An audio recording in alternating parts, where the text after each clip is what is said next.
اسلام آباد کے اندر مندر کی تعمیر کی جائے گی۔ ارے بھائی کون سے مندر کی تعمیر کی جائے گی؟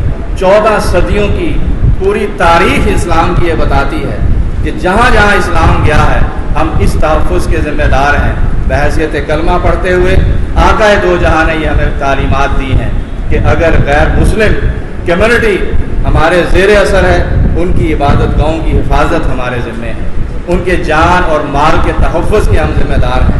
لیکن کسی اسلامی ریاست نے پوری 1400 سال کی تاریخ میں یہ بات نہیں ملتی کہ اسلام کے نام پر قائم کی ہوئی ریاست کے اندر کسی غیر مسلم کو آپ اپنے بیت المال کے بجٹ سے، یہ بیت المال، یہ ٹیکس جو میں نے اور آپ نے دیا ہے یہ عوام کا ٹیکس ہے، عوام کا پیسہ ہے، عوام کی فلاح بہبود کے لیے ہے۔ کس نے آپ کو حق دیا ہے کہ آپ ان پیسوں سے گردوارے بناتے پھریں، ان پیسوں سے اسلام آباد کے اندر کہ جو اسلام کا ایک گہوارہ ہے، پاکستان کا دارالخلافہ ہے، وہ پاکستان کہ جو کلمہ لا الہ الا اللہ کی بنیاد پر قائم کیا گیا، وہاں آپ اس بیت المال سے، قوم کے ٹیکس سے آپ مندر کی تعمیر کرنا چاہتے ہیں، اور آپ یہ کہتے ہیں کہ ہم ریاست مدینہ کا تصور دے رہے ہیں۔ یہ غلط باتیں جو آپ مسلسل آپ کے وزراء کر رہے ہیں، ان کو ہوش کے ناخن لینے چاہیے۔ ہم نے جماعت اسلامی نے اپنا حق ادا کرتے ہوئے، ہمارا ایک ممبر قومی اسمبلی کا ہے، لیکن الحمدللہ ہمیں عبدالاکبر چترالی صاحب پر فخر ہے، رکھی ہے، اس کے اوپر ہم بات کریں گے۔ کرپشن کی بھی پوری کہانیاں اس وقت موجود ہیں۔ 250 ارب کرپشن کی روزانہ بات کرنے والے خود اپنے دائیں بائیں چینی مافیا ہے، آٹا مافیا ہے، بجلی مافیا ہے، انہوں نے زندگی اجیرن کر دی ہے، اور وزیر اعظم صاحب کے دائیں بائیں بیٹھنے والے آپ انہی کے گریبانوں پر ہاتھ ڈالنے سے ہوتا ہے۔ اب تو آڈٹ رپورٹس آ گئی ہیں چینی مافیا کی کہ کس کس کی شوگر مل ہے اور کتنے کتنے پرسنٹ انہوں نے اس کے اندر اپنے پیسے بنائے ہیں، اور قوم کو آپ نے مذاق بنایا ہے نیب کے نام پر۔ نیب اپنے کام سے بھی عاجز ہے، پھر آپ ان موضوعات کو چھیڑنے لگے ہیں کہ جن پر پوری قوم کا اتفاق ہے، ہر مکتبہ فکر کا اجتماع ہے، اجماع ہے، ختم نبوت کا معاملہ۔ آپ کیوں بار بار اس کو چھیڑتے ہیں؟ کسی کسی بہانے سے اس پر بات کرتے ہیں اور لوگوں کو اشتعال کا ذریعہ آپ بنتے ہیں۔ ختم نبوت کا معاملہ میری اور آپ کی زندگی اور موت کا معاملہ ہے۔ اس معاملے پر ہم ایک لمحے کے لیے بھی کسی بھی سطح پر کمپرومائز کرنے کے لیے تیار نہیں ہے۔ پورے شعبے اس وقت تباہ ہوئے ہیں۔ تعلیم کا شعبہ لے لیجئے، اس کے علاوہ طب کا شعبہ لے لیجئے، معیشت کی بات کر لیجئے۔ میرے پاس تو سارے فگرز موجود ہیں، میں آپ کو ایک ایک مہینے کی فگر دے سکتا ہوں کہ کس طریقے سے روبہ زوال ہے ہماری معیشت، کس طریقے سے غربت جو 24% تھی 2019 کے اندر، قیمتوں کے اندر مسلسل اضافہ، بین الاقوامی منڈیوں کے اندر پٹرول کی قیمتیں کم ہیں، لیکن اس کے نتیجے میں بہاولپور کے اندر اور پورے پاکستان کی عوام کو جس طرح سے پٹرول کی لائنوں میں لگوایا جا رہا ہے، اور خود مقتدر قوتیں اپنے اگر گریبان میں جھانک کر دیکھیں تو خود وزیر اعظم صاحب یہ اعلان کرتے رہے کہ اگر 1 روپیہ ڈیزل کی قیمت بڑھ جائے تو اس کے نتیجے میں پورے مہنگائی کا طوفان آ جاتا ہے۔ آپ نے تو 25 روپے براہ راست یک وقت جو ہے وہ بڑھا دیے ہیں، اور خود آپ نے یہ فرمایا ہے کہ جب پٹرول کی قیمتیں بڑھیں، جب بجلی کی قیمتیں بڑھیں تو سمجھ جاؤ کہ حکمران چور ہیں۔ اب ہم کس سے فریاد کریں؟ اس وقت جو مہنگائی کا طوفان ہے اس پر بھی ہم نے حمایت کا اعلان کیا کہ بہاولپور کے ساتھ ساتھ پنجاب جو اتنا بڑا یونٹ ہے، اس کے جتنے بھی صوبے بنائے جائیں وہ بنائے جانے چاہیے انتظامی لحاظ سے، عوام کو ریلیف دینے کے اعتبار سے، گورننس کے اعتبار سے۔ لیکن یہ جو پچھلے کچھ عرصے سے یہ نیا کھیل شروع کیا گیا کہ گورنمنٹ نے غالباً 700 دن پہلے یہ فرمایا کہ ہم 100 دن کے اندر جنوبی پنجاب کے صوبے کو بحال کریں گے، اور جب پے در پے ہر پالیسی کے اندر یہ ناکام ہوئے تو اب یہ لالی پاپ دینے کی کوشش کی کہ جناب ہم نے اپنا وعدہ وفا کر دیا، اور آج سڑکوں پر بعض جگہوں پر وہ بینر بھی نظر آتے ہیں کہ ہم شکریہ ادا کرتے ہیں حکومت پنجاب کا، جناب وزیر اعلیٰ صاحب کا، کہ جو اس جھوک سے ہیں کہ انہوں نے ہمارے حقوق کی بات کی ہے۔ آج بہاولپور اور ملتان کے درمیان معلق کر دیا گیا ہے، آدھا یہاں پر، آدھا تیتر اور آدھا بٹیر کی نسبت یہاں پر چیف سیکرٹری ایڈیشنل صاحب کو بٹھانے کی بات ہے، ادھر انتظامیہ کو بٹھانے کی بات ہے، اور ہمیں صرف ہمارا ایک ہی مطالبہ ہے کہ صوبہ بہاولپور کی صوبائی حیثیت بحال کی جائے۔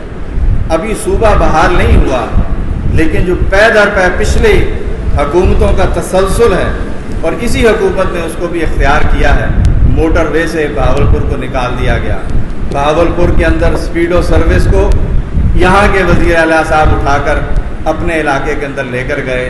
یہاں سے اور معاملات بھی پے در پے ایسے ہیں کہ جو یہاں کے عوام کی سہولیات کے لیے. پریس کانفرنس میں میرے ساتھ تشریف فرما ہیں محترم جام حضور بخش صاحب. لیکن آپ اسپیسیفک باتیں کریں اور میرے ساتھ ان کے تشریفات ہوں یا کوئی ایسا ایشو پاکستان کی سرزمین پر اس کی نظریاتی اور جغرافیائی سرحدوں پر جب وقوع پذیر ہوتا ہے. مشکل میں جب قوم ہوتی ہے جماعت اسلامی اپنے تمام وسائل کے ساتھ. 4-5 موضوعات ہیں. پہلی بات کہ جس خطے میں میں اور آپ رہتے ہیں یہ بہاولپور کا خطہ، بہاولپور کی ریاست کہ جس نے قیام پاکستان کے بعد پاکستان کی معیشت کو سہارا دیا تھا، جس نے اپنے بینک کو کھولا، جس نے اپنے دولت کو پاکستان کی نوزائیدہ حکومت کے قدموں کے اندر نشاور کیا. اور اسی کے نتیجے میں قائد اعظم نے بھی یہ فرمایا کہ یہ محسن پاکستان ہے اور اپنی ریاست کے تمام معاملات کو ضم کرتے ہوئے بہاولپور کے اندر سب سے پہلے اعلان کیا. لیکن آج یہ 70 سال کی تاریخ یہ بتاتی ہے کہ 1 یونٹ ٹوٹنے سے پہلے جو صوبائی حیثیت بہاولپور کی تھی، اس وعدے کی بنیاد کے اوپر کہ جب یہ 1 یونٹ ختم کیا جائے گا تو بہاولپور کی صوبائی حیثیت کو بحال کیا جائے گا، لیکن حسب معمول حسب دستور مقتدر قوتوں نے اس سے انحراف کیا اور پاکستان کی اس تاریخ کے اندر بہاولپور کے لوگوں نے اپنے حقوق کے لیے آواز بلند کی اور اس تحریک کے اندر عوام کا لہو بھی شامل ہوا. لیکن یہ ہماری بدقسمتی ہے کہ بہاولپور کی سرزمین سے منتخب ہونے والے، ہمارے ہی ووٹوں سے منتخب ہونے والے نمائندے جب ان اسمبلیوں اور ان ایوانوں میں پہنچتے ہیں تو ان کی زبانیں گنگ ہو جائیں. آئینی طور پر قدم اٹھانا مقصود تھا کہ بہاولپور کہ اس صوبے کی بحالی کے لیے صوبہ پنجاب کے جس کے اندر یہ بہاولپور موجود ہے اس کی اسمبلی اگر اس کی منظوری دیتی ہے تو یہ پہلا آئینی تقاضا تھا. اور یہ پہلا آئینی تقاضا الحمدللہ گزشتہ اسمبلی کے سیشن کے اندر اتفاق رائے سے تمام قوتوں نے ڈاکٹر صاحب کی اس قرارداد کی حمایت کرتے ہوئے وہ پہلا قدم اٹھا لیا کہ صوبہ پنجاب کی منتخب اسمبلی نے صوبہ بہاولپور کی بحالی کے لیے قرارداد منظور کی. اور اب یہ قرارداد منظور ہونے کے بعد قومی اور سینٹ کے اجلاسوں کے اندر منتظر ہے کہ وہاں سے یہ اپروو ہو اور بہاولپور کے واسیوں کو صوبہ بہاولپور کی بحالی کا معاملہ ہو. اور اسی موقع کے اوپر اس وقت جو پاکستان کی معاشی صورتحال ہے اور مختلف جو سرگرمیاں گورنمنٹ آف پاکستان کے امبریلا کے تحت چل رہی ہیں، جس میں دن بدن انسانوں کی زندگی مشکل سے مشکل تر ہوتی جا رہی ہے اور مختلف حوالوں سے یہ ساری چیزیں چل رہی ہیں.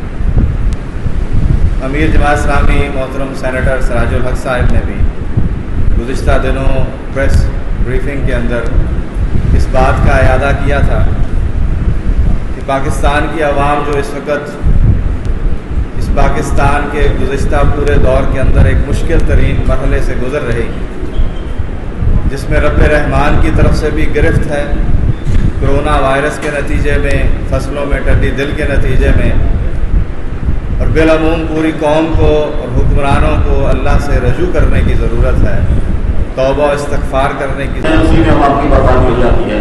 آٹے کا نوٹس لیتے ہیں تو بربادی ہو جاتی ہے، چینی کا نوٹس لیتے ہیں تو بربادی ہو جاتی ہے، پیٹرول کا نوٹس لیتے ہیں تو بربادی ہو جاتی ہے، بجلی کا نوٹس لیتے ہیں تو بربادی ہو جاتی ہے. اب تو خدا کریے کسی چیز کا نوٹس نہ لیں تاکہ جس طریقے سے گھن کی طرح پستے رہیں اس طرح آپ پستے بجائیں. تو میرے دوستوں، ذمہ داروں کے اوپر اس وقت خریف کی فصل جو ہے، فصل خریف اس کو کہتے ہیں، جس میں گنا آتا ہے، کپاس آتی ہے، دھان آتی ہے، آلو آتا ہے، یہ ساری خریف کی فصلیں ہیں. اس کے اندر ہمارے کسان نمائندے یہاں بیٹھے ہوئے ہیں. تیل کے اوپر پانی نایاب ہے، پانی نہیں ہے، اور پانی نہیں ہے تو پھر آپ بتائیں کاشتکاری کدھر سے ہے. تو ذمہ داروں کے اوپر بہت بڑا ظلم ہے. یہ تیل کے اوپر جو پانی اپنی مطابق گیج کے مہیا نہیں کر رہے ہیں، ہم ان کی مذمت کرتے ہیں.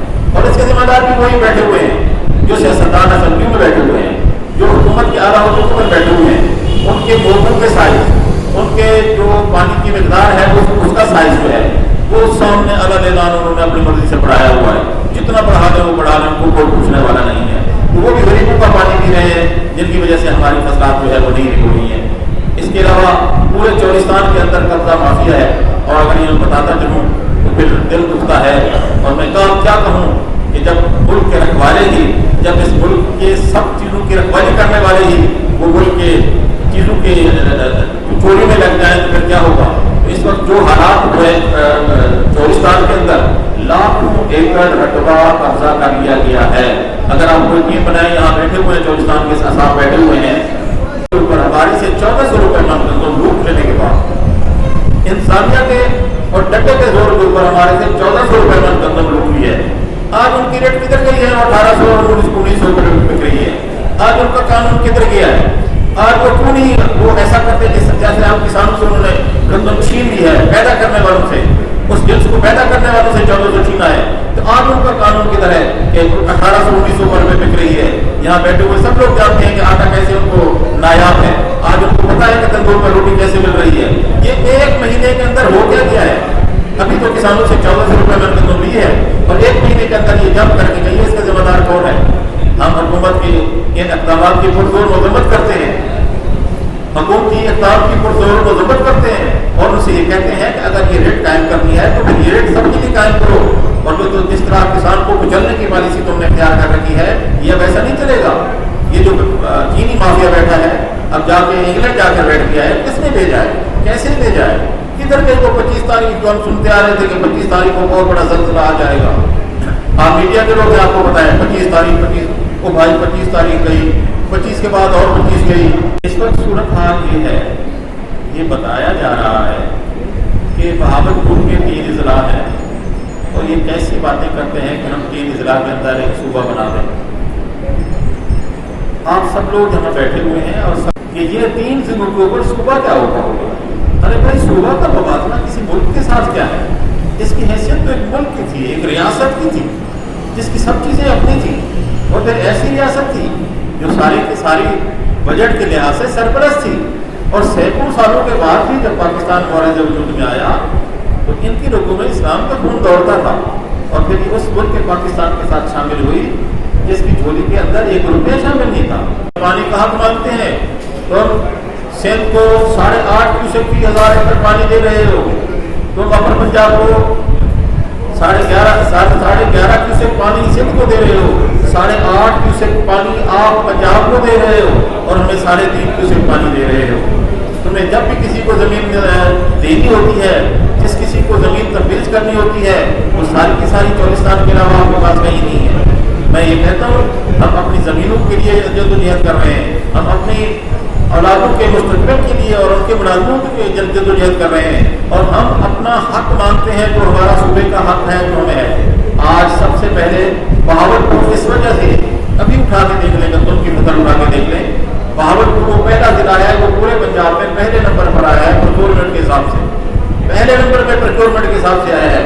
اور یہاں ڈی سی صاحب موجود تھے. تو میں ملک ہو سکتا ہے جس کی اپنی کرنسی ہو سکتی ہے، جس کا اپنا دفاع ہو سکتا ہے، جس کی اپنی اسمبلی ہو سکتی ہے اور جس کا اپنا نظام ہو سکتا ہے. اور وہ نظام جو ہے وہ کبھی چوک نہیں ہوا، وہ کبھی ناکام نہیں ہوا.